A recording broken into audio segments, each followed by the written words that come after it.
Hello friends, good morning. कैसे हैं आप सब? Welcome to my YouTube channel @ Soni the gold X4J में आपका हार्दिक स्वागत है।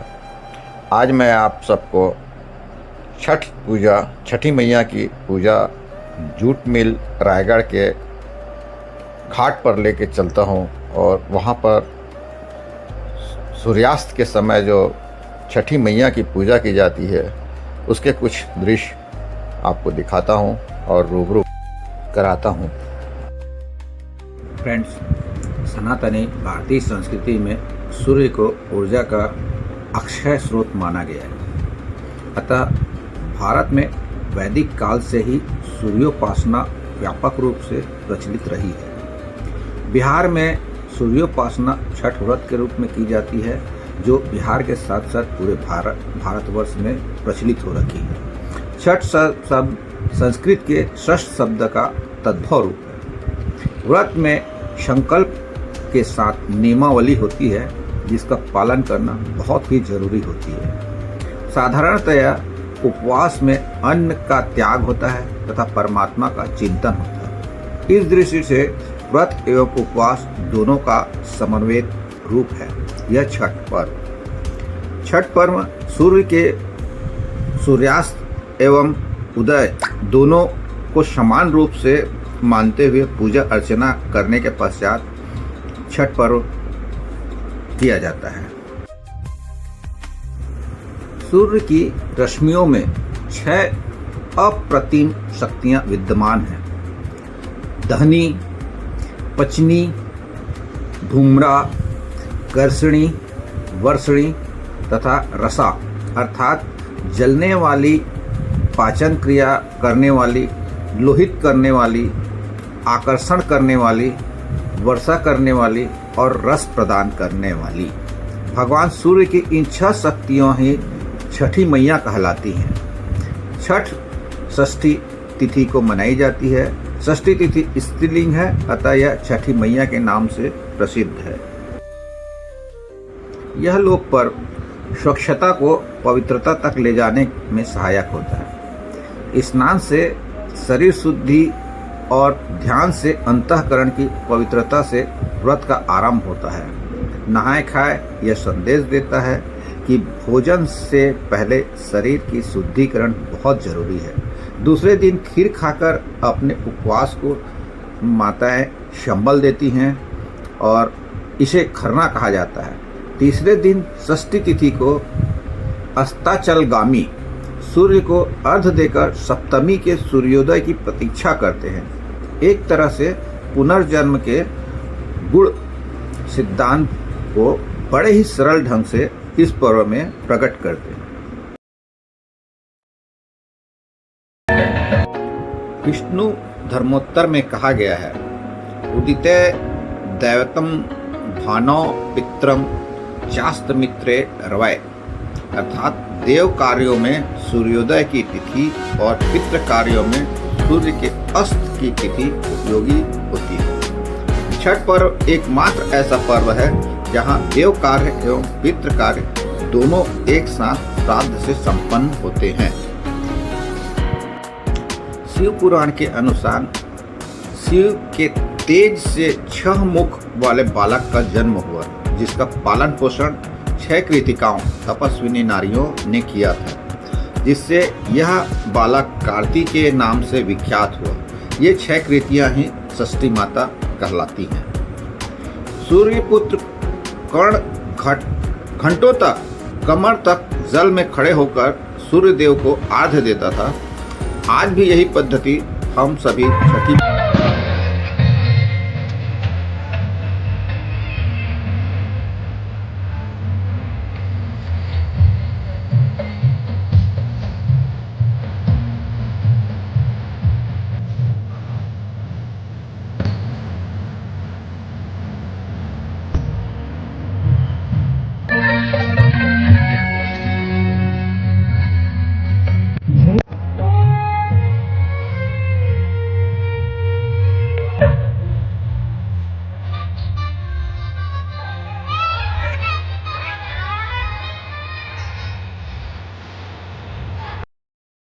फ्रेंड्स, भगवान राम का जन्म सूर्यवंश में हुआ।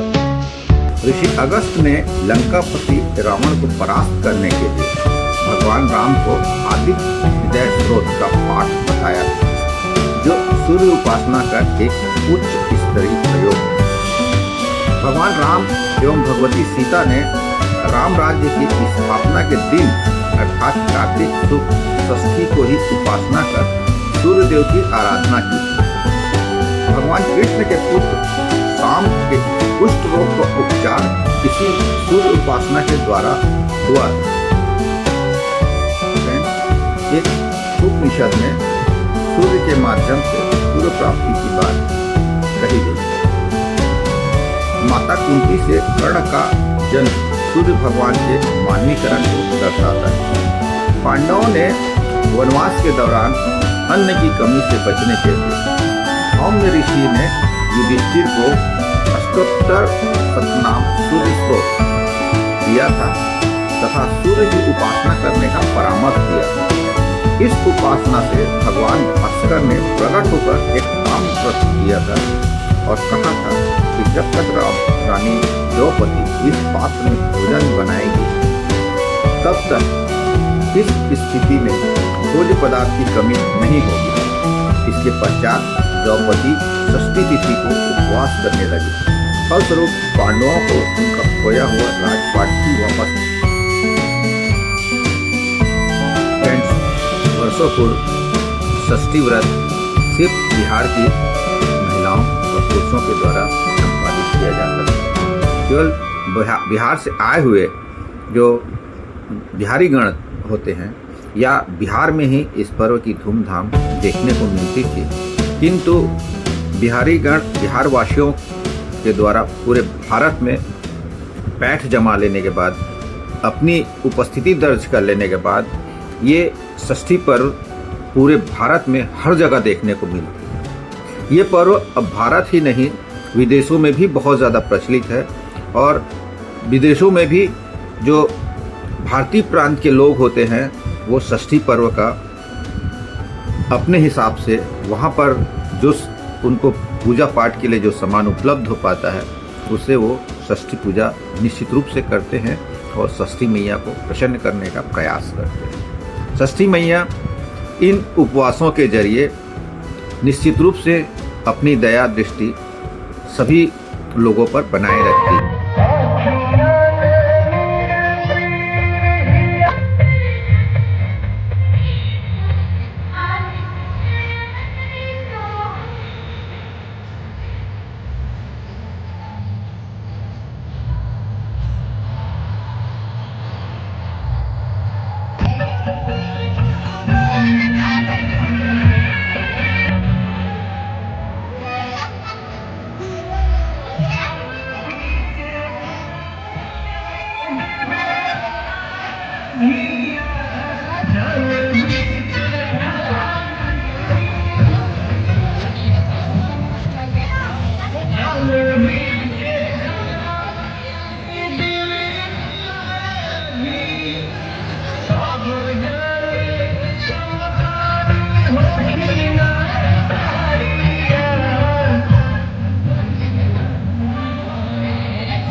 फ्रेंड्स, यह त्यौहार मुख्य रूप से बिहार प्रांत में और बिहारियों के द्वारा ही मनाया जाता था, किंतु बिहारी की जो संख्या है वो हर तरफ दिखने के कारण से हमारे रायगढ़ में भी बहुत सारे बिहारी कॉलोनी या बिहार से आए हुए लोग निवासरत हैं, जिसके कारण ये त्यौहार हमारे रायगढ़ क्षेत्र में भी बहुत ही अच्छे से धूमधाम से मनाया जाता है। इसकी कल्पना आप याद ये नहीं कर सकते कि ये कहाँ पर मनाया जाता है। ये त्यौहार जूट मिल क्षेत्र के साथ साथ रायगढ़ में विभिन्न एरिया में मनाया जाता है। जैसे जिंदल की तरफ भी ये त्यौहार बहुत अच्छे से मनाया जाता है। वहाँ भी एक छठ घाट बनाया गया है, जिसमें छठी मैया की पूजा के लिए पूरी घाट को सजाया जाता है और इस दिन उसे अच्छे से पूजा करने के योग्य बनाया जाता है। जिंदल के साथ साथ रायगढ़ में खड़ी चौक के पास भी घाट बनाए गए हैं, जिसमें ये त्यौहार बहुत अच्छे से मनाया जाता है।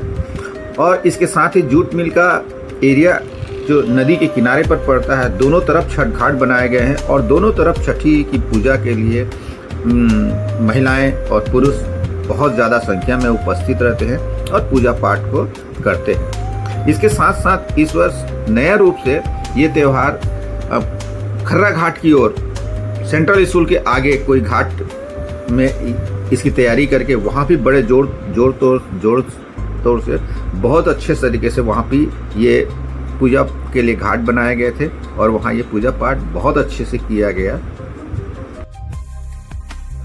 इस जगह को भी नगर पालिका द्वारा छठी मैया की पूजा एवं छठ पर्व के लिए साफ सफाई कर अच्छे से डेकोरेट किया गया है।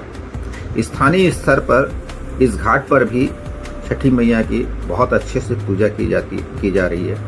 आप देखिए कितने ज़बरदस्त आकर्षक ढंग से सजाए गए हैं और पूजा पाठ को संपन्न किया जा रहा है। काफ़ी अच्छी भीड़ होती है। ये शाम का समय है, जिस समय सूर्यास्त की बेला पर छठी मैया की पूजा हेतु अर्घ दिया जा रहा है। इसके बाद कल सुबह पुनः मॉर्निंग में सूर्योदय के समय भी इस घाट पर फिर से भीड़ उमड़ेगी और फिर से छठी मैया की पूजा पाठ की जाएगी। छठ पर्व माता एवं बहनों के द्वारा ये लगातार 3 दिन तक सूर्य भगवान षष्ठी मैया की आराधना करते हुए मनाया जाता है।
छठ का त्यौहार बिहार वासियों के लिए या बिहार से आए हुए लोगों के लिए बहुत बड़ा त्यौहार है। वो इस त्यौहार को दीपावली से भी बड़ा मानते हैं और होली से भी बड़ा मानते हैं। इस त्यौहार की तैयारी काफ़ी पूर्व वो करने लग जाते हैं। बाजार इस त्यौहार के लिए त्यौहार में लगने वाली सभी सामग्रियों से सजना शुरू हो जाता है और माताएं एवं बहनें इस त्यौहार के लिए काफ़ी पूर्व नियमित रूप से नियम के साथ उपवास रखना, पूजा पाठ करना और पूजा के लिए जो विभिन्न प्रकार के व्यंजन को बनाने का कार्य करती हैं और ख़ास तौर से इस त्यौहार पर सूर्य की आराधना करते हैं और सूर्य के डूबते सूर्य से लेकर उगते सूर्य तक पूरी श्रद्धा के साथ त्यौहार मनाते हैं और पूजा अर्चना मुख्य रूप से सूर्य को सामने रखकर किया जाता है। सूर्य की उपासना ही इस त्यौहार का मूल सिद्धांत और मूल मंत्र है। इसीलिए उगते सूरज से लेकर डूबते सूरज तक इस त्यौहार पे ज़बरदस्त श्रद्धा के साथ उपासना की जाती है।